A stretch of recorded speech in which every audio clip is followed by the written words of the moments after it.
बिस्मिल्लाहिर्रहमानिर्रहीम। स्टार्ट करने जा रहे हैं हम new topic, torque on current carrying coil. Torque से आप ऑलरेडी फेमिलियर हैं कि टार्क क्या होता है। Torque is the turning effect of force produce in a body about an axis called torque. अब इस क्वेश्चन के अंदर हम क्या करने जा रहे हैं, बहुत ही इंपॉर्टेंट क्वेश्चन है। हम क्या करते हैं, हम इसके अंदर मैग्नेटिक फील्ड लेते हैं, जिस तरह ये नॉर्थ पोल है और ये क्या है, साउथ पोल है।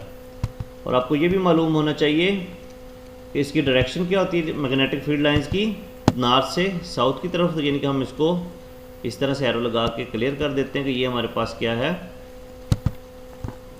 ये जी नॉर्थ से साउथ की तरफ। ये हम ऐसे एरोज लगा के बता देते हैं कि जी मैग्नेटिक फील्ड लाइंस की डायरेक्शन क्या है जी, नॉर्थ से साउथ की तरफ।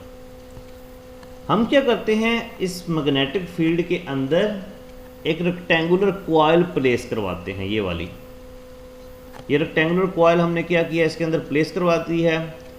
और ये एक्स और एक्स प्राइम जो है, ये एक्सिस का काम करें, इसके गिर्द क्या कर सकती है, ये घूम सकती है। मज़ीद अगर हम इसकी लेंथ की बात करें तो ये क्या है जी, एल इसकी ये लेंथ है, ये वाली। और अगर हम बात करें इसकी विड्थ की तो इसको हम शो करवा देते हैं ए से। ये जी इसकी क्या आ जाएगी, विड्थ, जो कि ई से स्टार्ट हो रही है और एफ तक जा रही। ये हमारे पास क्या आ जाएगा, इसकी विड्थ। तो यहाँ से अगर हमने इसका एरिया बताना हो तो हम क्या कहेंगे, एल इंटू ए क्या है, इसका एरिया है। मज़ीद ये कि जब हम इसमें से करंट पास करते हैं तो करंट हम इधर इस तरफ से इसको प्रोवाइड करते हैं, तो करंट क्या करेगा, इस तरफ से गुजरेगा, ये ऐसे। तो जिस तरफ से हमने करंट को प्रोवाइड किया है तो उस साइड पर हम क्या लगाएंगे, डॉट लगाएंगे। ये हमारे पास क्या आ जाएगा, इस तरफ डॉट आ जाएगा। और डॉट को हम फिर क्या कहते हैं कि ये डायरेक्टेड टूवर्ड्स रीडर है। जिस तरह मैं सामने इसको देख रहा हूँ तो ये क्या है, हम इसको फिर बोलेंगे डायरेक्टेड टूवर्ड्स रीडर है, या इसके लिए वर्ड यूज़ किया जाता है आउट ऑफ पेज। इसी तरह ये करंट की डायरेक्शन है। तो जब हम इस तरफ आएंगे तो यहाँ पर हम क्रॉस का साइन यूज़ करेंगे। ये क्रॉस का साइन क्या बताता है जी, क्रॉस का साइन हमें बताता है कि डायरेक्टेड अवे फ्रॉम रीडर, या इसको इन पेज भी कहा जाता है। मज़ीद हम देखते हैं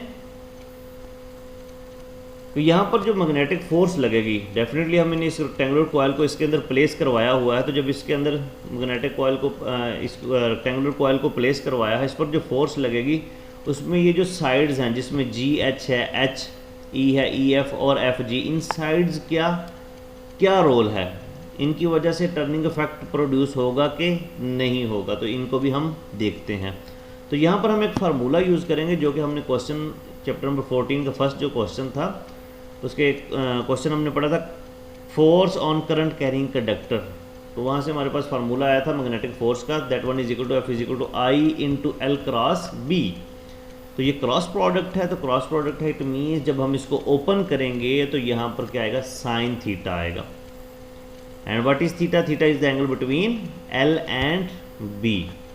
अब हम क्या करते हैं, ये जो साइड्स हैं इनके जी H, H E, E F और एफ जी, क्या करते हैं, इनका देखते हैं एंगल क्या बनता है। यानी कि ये एल है ना, तो ये एल हम बता रही है क्या है, साइड्स हैं। तो ये हम देखेंगे कि इनका एंगल क्या बनता है मैग्नेटिक फील्ड के साथ। फिर हम जो एंगल बनेगा वो यहाँ पर थीटा हम पुट करेंगे। फिर देखेंगे इनकी वजह से टर्निंग इफेक्ट यानी कि टॉर्क प्रोड्यूस होता है या नहीं होता। तो कुछ बुक्स के अंदर उसने क्या किया हुआ, ये ई एफ जी एच की बजाय उसने ए बी सी डी भी यूज़ किया है, तो आप वो भी यूज़ कर सकते हैं, ए बी सी डी भी। तो हम बात करते हैं सबसे पहले force on segment E F. ये हमारे पास क्या है, ई, और ये हमारे पास क्या है, एफ। अब अगर आप गौर करें ई एफ में, तो मैग्नेटिक फील्ड की डायरेक्शन क्या है जी, ये ऐसे यहाँ पे, ये राइट की तरफ। जबकि जब हम ई और एफ की बात करते हैं तो यहाँ पर क्या है जी, लेंथ कैसे है, वो ये वाली डायरेक्शन ई से एफ। तो यहाँ पर एंगल क्या फिर बनेगा, इन दोनों के दरम्यान एंटी पैरेलल है, यानी कि 180 डिग्री एंगल बनेगा। तो जब हम वैल्यूज़ पुट करते हैं एफ ई एफ, यानी कि ई से एफ की तरफ जब हम जा रहे हैं तो आई सेम एज इट इज़ आ जाएगा। एल की जगह पर क्या आएगा जी, ई एफ और बी। अब ई एफ और बी के दरमियान एंगल क्या बन रहा है, वो 180 डिग्री, साइन 180 डिग्री। तो साइन 180 डिग्री की वैल्यू आपको मालूम होनी चाहिए that one is equal to 0।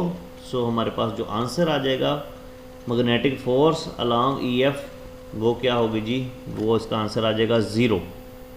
इसके बाद हम बात करते हैं force on segment F G, ये वाला एफ और जी। अब इसके अंदर सिचुएशन देखें कि ये हमारे पास एफ जी की डायरेक्शन है ये, जबकि मैग्नेटिक फील्ड की डायरेक्शन आपको मालूम है वो किस तरफ है, राइट साइड पर है। तो इन दोनों के दरमियान एंगल क्या बनेगा, वो बनेगा 90 डिग्री। तो ये जो एफ जी वाली साइड है इसको हम कह देते हैं कि ये F2 के बराबर है, that one is equal to I into, यहाँ पर L की जगह पर क्या आ जाएगा एफ जी, और यहाँ पर B और साइन 90 डिग्री। तो साइन 90 की वैल्यू क्या होती है जी 1।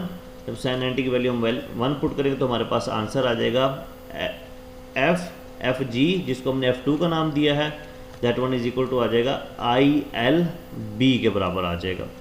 तो हमने EF और FG वाली साइड्स देख ली। अब हम GH और HE वाली साइड्स का जिक्र करते हैं जी। ये साइड हमारे पास GH, force on segment GH।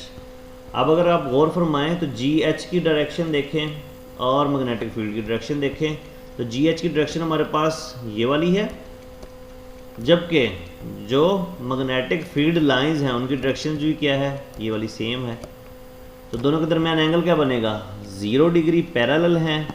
तो यहाँ पर हम वैल्यूज़ पुट कर देते हैं। तो F G H is equal to I, L की जगह पर क्या आ जाएगा GHB साइन 0 डिग्री, और साइन 0 की वैल्यू क्या होती है 0। तो इट मीन्स हमारे पास आंसर आ जाएगा 0। और अब हमारे पास एक साइड बची है HE वाली, तो फोर्स ऑन सेगमेंट HE, तो FHE इज इक्वल टू, इसको हम नाम दे देते हैं F1 का। अब यहाँ पर हमने देखना है एंगल क्या बनेगा L और B के दरमियान। तो सिंपली कैसे जी, ये HE की तरफ हमने आना है, तो ये L होगा हमारे पास ऐसे, ये यहाँ पर मैं ड्रॉ कर रहा हूँ, ये हमारे पास क्या होगा L, जबकि हमारे पास जो मैग्नेटिक फील्ड लाइंस की डायरेक्शन है वो कैसे है, ये राइट की तरफ। तो एंगल क्या बनेगा 90 डिग्री। तो साइन 90 आ जाएगा यहाँ पर हमारे पास। तो हमें मालूम होना चाहिए साइन 90 की वैल्यू क्या होती है 1। तो साइन 90 की जब हम वैल्यू यहाँ पर पुट करेंगे तो हमारे पास फाइनल आंसर किसके बराबर आ जाएगा, ये FHE जिसको हमने F1 का नाम दिया है, तो that one is equal to ILB। तो हमारे पास दो फोर्सेस आई हैं, 2 की वजह से, तो आंसर क्या है 0, और 2 का आंसर क्या है ILB, जिसमें F1 है उसका आंसर भी क्या है ILB, और ये जो F2 थी इसका आंसर भी क्या है ILB। तो यहाँ पर क्या होगा, इन दो फोर्सेस की वजह से ये जो कॉइल हमारे पास मौजूद है ये क्या करेगी, ये रोटेट करेगी, टर्निंग इफेक्ट पैदा होगा। अब यहाँ पर सिचुएशन कुछ इस तरह से आ रही है कि फोर्सेस एक नहीं है, 2 हैं। तो यहाँ पर जब हम टॉर्क की बात करेंगे हम कहेंगे टॉर्क ड्यू टू कपल, ठीक है, that one is equal to magnitude of other force, कोई भी उनमें से एक फोर्स ले लें, मल्टीप्लाइड बाई कपल आर्म। तो नॉर्मली हमें पता है टॉर्क हम किसके बराबर लिखते हैं, फोर्स इनटू मोमेंट आर्म। तो यहाँ पर क्या है कपल होगा। अब एक फोर्स इधर लगेगी और एक इधर, अब उस फोर्स को देखते हैं उसकी डायरेक्शन क्या बनती है। अब ये इस फिगर को अगर आप देखें इसमें क्या है, ये फिंगर्स बता रही हैं मैग्नेटिक फील्ड की डायरेक्शन, ये थंब क्या बता रहा है, ये करंट की डायरेक्शन, और ये परपेंडिकुलर टू द पाम है वो बता रहा है कि जो मैग्नेटिक फोर्स लग रही है उसकी डायरेक्शन क्या है। तो अब अगर इसी पिक को हम अपनी सिचुएशन के अकॉर्डिंगली इसको ढालें, इसके अकॉर्डिंगली ओरिएंट करें, तो इस तरह की कुछ सिचुएशन होगी, जहाँ पर मैं आपको ड्रॉ करके बताता हूँ कि ये मैग्नेटिक फील्ड, ये हमारे पास क्या होगा जी, ये मैग्नेटिक फील्ड लाइंस की डायरेक्शन है, ठीक हो गया। तो ये फिंगर से हमने शो करवाया, और ये थंब की डायरेक्शन, यानी कि ये किसकी होगी, करंट की डायरेक्शन, ये वाली मैग्नेटिक फील्ड लाइंस की और ये वाली करंट की। ये देखें इसमें हमारा ये करंट ऐसे ही है, मैग्नेटिक फील्ड लाइंस इस तरफ को हैं, और फिर ये जो पॉम है ये क्या होगी परपेंडिकुलर, तो ये क्या होगी हवा के अंदर, ये एक्चुअल में होगा, तो हम इसको हवा के अंदर ड्रा करना हमारे लिए मुश्किल है, तो हम फिर इसको कुछ इस तरह से ड्रा कर देंगे कि ये इसकी डायरेक्शन कुछ इस तरह से होगी। ये जिस तरह ये इस फिग के अंदर शो करवाई गई है। ठीक है, तो अब जब हम अपनी इस फिग को लेते हैं तो इस फिग के अंदर अब डेफिनेटली हम उसको स्पेस के अंदर हमारे लिए शो करवाना मुश्किल है, तो हम उसको क्या कर सकते हैं, कुछ इस तरह से शो करवा देते हैं कि एक फोर्स ऐसे लग रही है। ठीक है, इसको आप चाहे F1 का नाम दे लें, और इसी तरह जब यही जो राइट हैंड पाम रूल हम यहाँ पर अप्लाई करेंगे तो यहाँ पर क्या होगा, डेफिनेटली मैग्नेटिक फील्ड लाइंस की डायरेक्शन ये वाली है, करंट की डायरेक्शन क्या है, ऊपर की तरफ, और ये जो परपेंडिकुलर टू द पाम है यानी कि मैग्नेटिक फोर्स की डायरेक्शन वो क्या होगी, इन टू द पेज होगी। तो वो कुछ इस तरह से आपके पास वो वाली फोर्स होगी, ये ऐसे, उसको हम नाम दे देते हैं, वो क्या है जी, F2। ये हमारे पास क्या आ जाएगी, F2 आ जाएगी। अब हमने बात की थी कि ये E और F इनके दरमियान जो फासला है, जो विथ है, उसको हमने क्या नाम दिया था, A का नाम दिया था। ठीक है, तब अगर हम बात करें यहाँ पर जो A है ये किस चीज़ का काम कर रहा है, ये कपल आर्म का काम कर रहा है। तो यहाँ पर हम इसको क्या करते हैं, ड्रॉ कर देते हैं।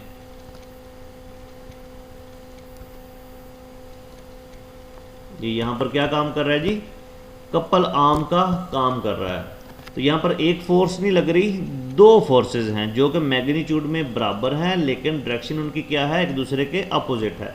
तो यहाँ पर हम कहेंगे torque due to couple.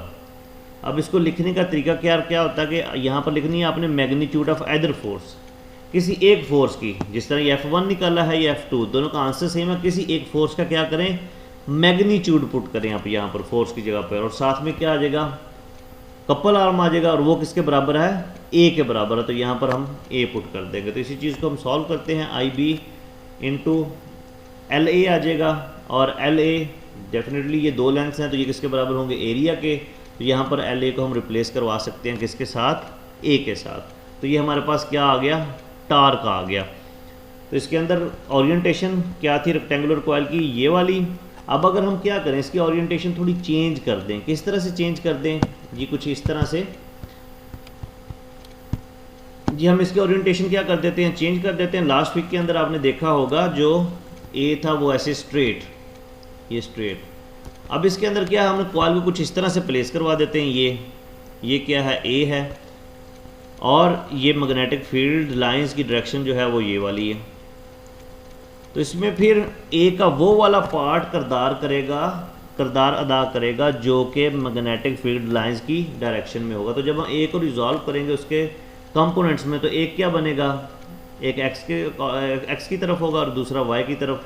x वाले को लिखेंगे हम A cos अल्फ़ा, यानी कि A cross into cos alpha लिखा हुआ, और इस तरफ क्या होगा, A साइन अल्फ़ा होगा। ठीक है, तो हमने कौन सा इसका कंपोनेंट देखना है जो कि मैग्नेटिक फील्ड लाइंस की डायरेक्शन की तरफ है। तो यहाँ से फिर हम इसी चीज़ को कुछ इस तरह से भी लिख सकते हैं कि torque is equal to ILB cross, पहले हमने क्या किया था, A यूज़ किया था कपल आर्म में, तो अब हमारे पास क्या है, A cos अल्फ़ा। तो उम्मीद आपको समझ आ गई होगी ये cos अल्फ़ा कैसे आता है, क्योंकि समटाइम बच्चे यहाँ से कंफ्यूज होते हैं कि जी टॉर्क के अंदर तो साइन आता, तो यहाँ पर cos कैसे आ गया। तो वो मैंने आपको बताया कि A वाला वो कंपोनेंट जो कि मैग्नेटिक फील्ड लाइंस की डायरेक्शन में होगा वो हमने यूज़ करना है। तो वो क्या है, A cos अल्फ़ा होगा।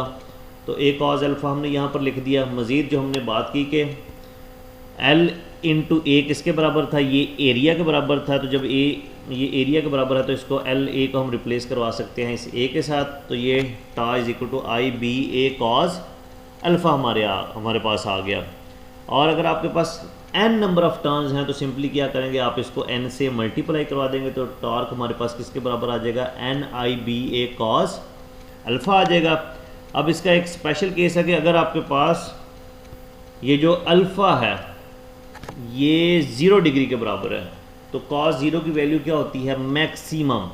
इट मीन्स टॉर्क आपके पास क्या आएगा, फिर उस सूरत में मैक्सिमम आएगा जब अल्फ़ा की वैल्यू क्या है, वो 0 डिग्री है। तो cos 0 की वैल्यू क्या होती है, 1।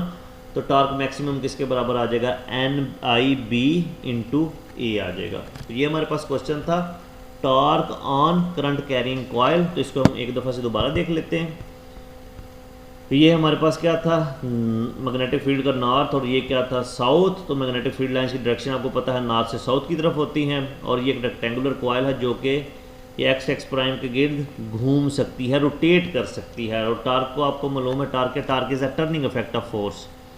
और मज़ीद हमने क्वेश्चन पढ़ा था force on current carrying conductor, तो यहाँ से हमने ये मैग्नेटिक फोर्स का रिलेशन निकाला था I × L × B। तो इसको ओपन करेंगे IL B sin थीटा, और ये जो एंगल्स बन रहे हैं GH, HE, EF और FG का, वो यहाँ पर हम पुट करेंगे साइड्स लेके, फिर हम मैग्नेटिक फोर्स की वैल्यूज़ निकालेंगे, और फिर हम देखते हैं कि ये जो HE साइड और FG साइड्स है इनके आंसर्स हमारे पास आते हैं। तो एक को हम नाम दे देते हैं F1 का और एक को नाम दे देते हैं F2 का।